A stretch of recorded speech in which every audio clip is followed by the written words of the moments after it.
Değerli izleyicilerimiz, izinlerini tamamlayan vatandaşlarımızın Kapıkule'deki ilk bekleme noktasındayız şu anda. Şu anda gördüğünüz nokta binlerce araç var. Yaklaşık bekleme süresi 9 saat şu anda ve bu zaman zarfı gittikçe artıyor. Merhaba, sizi tanıyabilir miyiz? Benim ismim Azim. Azim abi, nereden nereye gidiyoruz?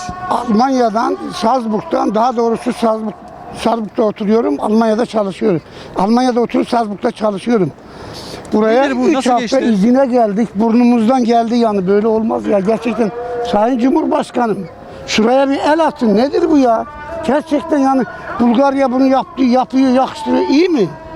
Ne tür sorunlar yaşıyorsunuz abi? Kaç saattir buradasınız? Onları anlatır Tuvalete mısın? gidemiyorsun. Arabanı bırakıp gidemiyorsun. Yolcu herkes perişan. Herkes perişan. Görüyorsunuz ne halde burası. Yani buna bir el atan yok mu? Yani bir tanesi ilgili bir vatandaş yok mu? Birisi bir ilgilense şu büyük meclisimizdeki vatandaşların ilgilenmesi lazım. Peki nasıl geçti tatiliniz? Tatil berbat. Ben sana Niye abi? Gerçekten berbat. Abi niye olumsuzsun Hiç, bu kadar? He? Niye olumsuzsun bu kadar? Ne oldu? Ya şöyle geldik yani burnumuzdan geldi yani her taraf trafik, her taraf insanı şey ediyorlar, dışlıyorlar. Yurt dışında dışlanıyorsun, buraya geliyorsun böyle. Yani dünya karıştı, gerçek bilin yani. Fiyatlar nasıl abi? Burada fiyatlar uçurum ya, vallahi uçurum Nasıl ya. abi? Türkiye'ye göre iyi fakat burada 2000-2500 lira aylık alan bir insan nasıl geçinsin ya? Gerçekten yazık ya, vallahi çok yazık. Peki şimdi geçen yıl gelebildiniz mi siz? Geçen sene evvelki sene gelemedik koronavirüsten dolayı. Bu sene koronavirüs olduk. Atlattık. 11. ayda oldum geçen sene. Geçmiş olsun. He. Ondan sonra şimdi gördüğünüz gibi işte. Buradayız. Evet. İyileştik Allah'a şükür. Bulgarya bırakmıyor geçelim yani. Bu ne rezillik ya. Evet. Vallahi rezillik. 6-7 saati bekliyoruz olur mu yani? Şimdi değerli izleyicilerimiz, şu anda kameraman arkadaşım size gösteriyor. Beyefendi Azim abinin de dediği gibi burası gerçekten saatlerce beklenilen nokta. Tamam.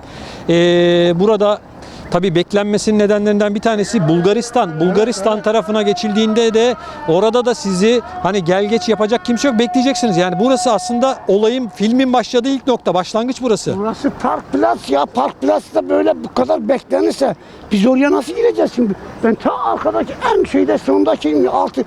Yani bu gerçekten bir el atsınlar böyle yani. Millet yazık ya, ben bir daha gelmem hani, harbisini söylüyorum. Evet. Geldiğime pişman oldum yani, gerçek bu. İnan. Yani tabii koronadan dolayı pek çok vatandaşımız gelemedi. Bir de uçak biletleri çok pahalı. Her şey bağlı. Ben oğlan aldı bileti. Şeyden dönüş buradan. Korona testi olacak diye çocuk korkusundan gelemedi. Bilet yandı. Parasını vermediler. Yani Sayın Cumhurbaşkanım buraya bak, bu Bulgarya'ya böyle bir Allah kahretsin değil. Evet. Lütfen ya, gerçekten ya. Evet, şu an sizi Çalışmıyor yetkililer izliyor. Onlara ne diyorsun biraz yüksek sesle? Ben yetkililerin hepsinden rica ediyorum. Buraya bir el atın, yazık. Yani bu kadar millet bekliyor, çoluk çocuk. Ben 65 yaşında kalp krizi geçirmiş bir adamım. Şimdi burada ben düşersem kim bana yardım edecek?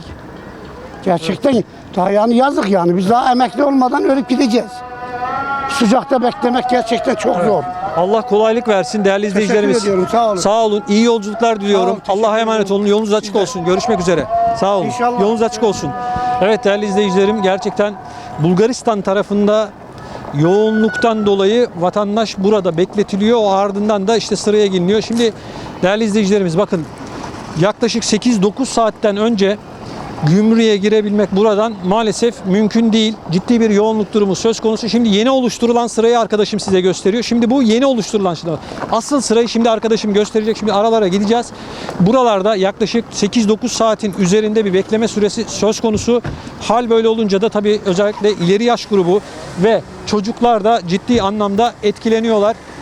Evet değerli izleyicilerimiz, şu anda kameraman arkadaşım gösteriyor. Bu nokta tabii İlk başlangıç noktası daha ileride. Şimdi o noktalara doğru gideceğiz. Baktığınız gibi, gördüğünüz gibi değerli izleyicilerimiz, burada ciddi bir yoğunluk var. Vatandaşlarımızın çoğu artık geri dönmeye başladı. Hal böyle olunca da dönüş yolu, Sıla yolunda ciddi bir yoğunluk durumu söz konusu. Şimdi bakın, burada çocuğu olanlar, bekleyenler, ileri yaş grubunda olanlar için bu kadar 8-9 saat gibi bir zaman zarfında beklemek tabii ki zor. Hal böyle olunca da bazıları için gerçekten çok sıkıntılı bir hale geliyor. 2 ya da 3 hafta tatile gelen insanlar en az 3 günde Almanya, Fransa, Hollanda gibi ülkelere ancak dönebiliyor. Şimdi kameraman arkadaşım gösteriyor, bakın. sıcak, ciddi anlamda sıcak durumu var. Yani önümüzdeki yıl bu araçların burada durduğu noktalara gölgelikler ya da ağaçlar dikilerek bir şekilde vatandaşın bu çilesi bitirilebilir ama hayır kuruluşları, bunun yanı sıra Yurtdışı Türkler ve Akraba Topluluklar Başkanlığımız, Edirne Valiliğimiz de burada vatandaşlarımızın ihtiyaçlarını karşılayabilmesi için çeşitli ikramlarda bulunuyor. Bakın sıra alabildiğine gidiyor. Yani daha gümrüğün sırasına gelmeden şu an izlemiş olduğunuz nokta gümrüğün sırasının olduğu nokta değil. Burası vatandaşların bekletildiği, özellikle Bulgaristan tarafında bekletilen araçların bir kısmının işte yavaş yavaş gümrüğe girdikten sonra buradan da bir şekilde vatandaş sıraya alınıyor. Şimdi bakın görüyorsunuz yoğunluğu, vatandaşların çoğu aracında uyuyor ama hava da o kadar çok sıcak ki bu sıcakta burada bekleyebilmek, burada vatandaşların zaman geçirebilmesi tabii çok zor. Evet değerli izleyicilerimiz, görüyorsunuz şu anki bekleme saati 9 saat. 9 saatin üzerinde bir bekleme süresi söz konusu. Merhaba, nasılsınız? Nereye böyle? Nereden nereye? Antalya'dan Dortmund'a gidiyoruz. Dortmund'a gidiyorsunuz. Evet. Nasıl geçti tatiliniz? Çok güzel geçti. Memleket çok güzeldi. Özlem bitti. Ama şimdi yani burada Çile yaşadığımız başladı. çile Kaç saat inanılmaz. buradasınız hanımefendi? Şu an 4 saati geçti. Saat 2'de geldik buraya. 4 saati geçti. Herhalde bize gelene kadar akşam 8 falan olur diye düşünüyoruz. Yani istiyoruz ki hükümetimiz, devletimiz buna bir el atsın. Yani insanlarımıza yardımcı olsun. Saatlerde bu eziyet, hani bizi geçin, küçük bebekli çocuklu aileler var. Yaşlılar. Onlara yaşlarımız var. Yazık, günah yani. Evet. Her sene bu çile. İnsan bazen inanın ki gelmek istemiyor ama sonra gene de gelmek zorunda Vatan kalıyorsunuz. hasreti değil mi? Tabii ki. Evet, yani Çocuklarımız, yani hep herkes özlüyor vatanını. Bin bir emek vererek buraya geliyoruz. Sonra ama gelin burada bir arpa boyu yol alamıyoruz Bulgarlardan maalesef. Maalesef. Üzüldüğümüz tek Tabii nokta bu sadece izleyenler yanlış anlayabilir. Türkiye ile ilgili bir durum değil anladığım kadarıyla. Bir de biliyoruz. Ya- Bulgaristan tarafı değil mi? Bulgaristan tarafı tabii ki. Bulgaristan tarafında 2 ya da gelirken de öyleydi. 3 tane gişe açıktı. Orada da saatlerce bekledik. Yani sorun o tarafta. Hani bilmiyorum, hükümetlerin, devletlerin bir araya gelip buna bir çözüm, bir şey bulmaları gerekiyor. Yazık, günah. Çocuklu ve yaşlı insanlar için gerçekten zor. Hani biz dayanabiliyoruz. Çocuklarımız biraz büyük, problem değil ama bebekli bir anne saatlerce burada yani nasıl çocuğunu emzirecek, nasıl bir sürü çile. Maalesef çok sıkıntılı bir durum. Özellikle dediğiniz gibi çocuklar ve ileri yaş grubu için. Yani burada şu anda bekleme süresi 9 saat. Onu söyleyeyim size. Minimum 9 saat bekleyeceksiniz burada. Ondan sonra oraya geçeceksiniz. Orada da en az 1-1,5 saat bekliyor. Bulgaristan tarafıyla ilgili de bir bekleme en az 3 saat civarında da yine bekletileceksiniz. Maalesef. Tabii dönüş zamanı olduğu için böyle bir yoğunluk var ama dediğiniz gibi mutlaka devletlerin kendi aralarında bu sorunu çözmesi gerekiyor. Yani bu sıla yolu dert yolu oldu biraz. Maalesef öyle. Üzülüyoruz. Üzülüyoruz yani, çünkü arkadaşlarımız da var. Burada görüşecektik. Görüşemedik şu anda. Kim bilir nerelerdiler. Hiçbir bilgimiz yok. İnanın ki yaptığımız izin yani burnumuzdan geldi. Son bölüm biraz sıkıntılı oldu. Yani gerçekten maalesef. diyorum. Yani Kaç Buraya- yıldır Almanya'dasınız efendim? ben 43 seneden beri Almanya'dayım. Eşim Ben de 10 yıldır yıl. Almanya'dayım. İtalyalı misiniz? İtalyalı. Evet, peki şakaydı tabii ki. Tabii, Şimdi tabii. değerli izleyicilerimiz, gerçekten bu hanımefendinin ve beyefendinin ifade ettiği gibi yani sıla yolu belli bir saatten sonra çile yoluna dönüyor. Şimdi çocuklarıyla beraber yaşlılar, ihtiyaçlar vesaire, tamam burada yardım kuruluşları ve Yurtdışı Türkler ve Akraba Toplulukları Başkanlığı'nın burada ikram yeri var ama burada binlerce araç, insanlar bu sıcağın altında en azından bu buranın biraz gölgelik olması, seneye belki ağaç ekilebilir, gölgelik alan oluşturulabilir.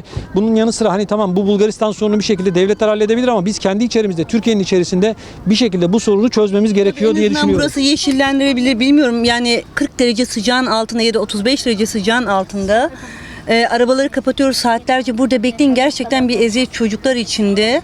Ve en azından hani bilmiyorum, daha geniş bir alanda insanlara belirli, evet yardım kuruluşlarını gördüm, çok güzel ama daha böyle biraz daha olanaklar, tuvaletler biraz daha büyütülebilir, ondan sonra güzelleştirilebilir. Bilmiyorum mesela. Özellikle gölge konusunu ben önemsiyorum. Yani şimdi değerli izleyicilerimiz, görüyorsunuz herkes yerlerde, arabalarda havlular koymuşlar camlara. Çoluk çocuk perişan vaziyette. Hani bir saat olsa bekleyeceğiz. 9 saat, 10 saatten bahsediyoruz. Doğal olarak tabii bu sorunu çözecek olan burada bulunan gurbetçi vatandaşımız değil, devlet yetkililer. Yani bunu söylerken sitem değil bu. Biz burada olanları aktarmaya çalışıyoruz. Tabii biz vatandaş olarak geliyoruz, devletimize kazandırıyoruz. Birazcık burada insanlarımıza yardımcı olmaları gerekiyor. Bunu düşünüyorum yani. Antalya'ya gittiğinizde fiyatları geçen yıllara göre kıyasladığınızda nasıl buldunuz? Çok fahiş fiyatlar. çok yüksek. Nasıl abi? Yani Anlatır mısın? Allah Yüksekten kastın ne? Yani- Ne kastediyorsunuz? buyur. Ben anlatayım. Şimdi mesela hani önceki gıda alışverişlerine bakıyorum. Acayip korkunç derecede yüksek. Tamam biz geliyoruz, alım gücümüz var ama olmayan insanları düşünmek dahi bile istemiyorum. Oteller, önceki sene aldığım otel 2000 euro ise şimdi 4000 euro olmuş. Arada böyle fiyat farkları var yani, öyle söyleyeyim size. Şimdi değerli izleyicilerimiz, bu konuyu bilakis girmek istedi. Şimdi ben de hep anlatıyorum. Şimdi koronavirüsü bazıları kendilerince fırsata çevirmeye çalıştılar. Şimdi burada şöyle bir tablo var, bakın. Tamam, gurbetçi vatandaşımız, yurt dışında yaşayan vatandaşlarımız Türkiye'ye bir sefer gelir, özür dilerim sizden, bir sefer kazıklanabilir ama bunun ikincisi olmaz. Sonra da turizmciler ağlıyor, turist gelmiyor. Kardeşim biraz makul ve mantıklı olmak gerekiyor. Bakın ben bunu söylemiyorum. Vatandaşlarımız bizzat Antalya'ya gitmişler. 2 olan şey 4 olmuş. Yani hangi gerekçeyle geçen yılın acısını bu vatandaşımızdan çıkarmak ne derece doğru? Bunun da bilinmesi lazım. Turizm Bakanı gidiyor, diyor ki turist gelsin gelsin diye çırpınıyor. Ama gelinen noktada görüyoruz ki turizm sektörüyle ilgili olarak ciddi bir sıkıntı var. Plaja gidiyorsun, şemsiye ayrı para. Yemek ayrı para. Yani 5 lira olan gazlı içecek nasıl 50 lira olur? Bunu anlamak imkansız. Çok zor bir durum yani. Bir de şunu belirtmek istiyorum kısacası. Yani oradaki yaşayan Türkler markette aldığı fiyat başka. Bir de yurt dışından gelenlere daha başka bir fiyat uyguluyorlar. Bu çok yanlış bir şey. Şimdi mesela Gerçi biz kendimizi savunabiliyoruz. Karşı geliyoruz ama orada Yabancılar var, Türk olmayanlar var. gelen turistler mesela yazık, o insanlara yazık yani. İnsan bir kere kazık atar ama çok özür diliyorum. Belki de tabir çok yanlış bir şey ama ikinci sefer kimse düşmez yani bu şeye. Evet, maalesef üzücü bir durum. Ben çok teşekkür ediyorum. biz Sen teşekkür buyurun. ederiz Şey Sıla yoluna söyleyeceksiniz bize. Yok hayır, Sıla yoluna bize zaman ayırdığınız için. Estağfurullah. Görüşmek Teşekkür üzere. ediyorum. Görüşmek üzere. İnşallah kazasız Sizi belasız. takip ediyoruz İnşallah. zaten. Sağ olun. Çok teşekkür ederim. Sağ olun. Görüşmek üzere. Hoşçakalın. Yolunuz açık olsun. İyi yolculuklar. Evet değerli izleyicilerimiz, gördüğünüz gibi çoluk çocuk burada. Hepsi bekliyor. Şimdi enteresan bir görüntü göstereceğim size. Şimdi bakın. Burada 7-8 saatin üzerinde bekleyince vatandaşlarımızın halini. Şimdi bakın. Şurada bakın beyefendi artık sıcaktan bunalmış yatıyor, görüyorsunuz. Bu kadar saat beklemek tabii vatandaşlarımızı çok yoruyor. İşte görüyorsunuz çoluk çocuk güneşin altında. Yani buranın en azından bir gölgelik olması gerekiyor. İşte bu tablo pek çok noktada var. Bakın herkes araçlarını bir şekilde çalıştırıyor ya da bu sıcakta ne kadar çalıştırabilirsin ki? Bir de çalıştırdığında arabanın egzozu arkadakini rahatsız ediyor. Böyle bir durum var. İşte bakın bu bölge komple kalabalık. Vatandaşlar araçlarında 8-9 saat geçiriyor. Zor bir durum. Tabii bakın gel 2-3 hafta tatil yap. Bunun ardından da böyle bir tabloyla karşılaştık. Tabii ki zor oluyor. Çoluk çocuk burada.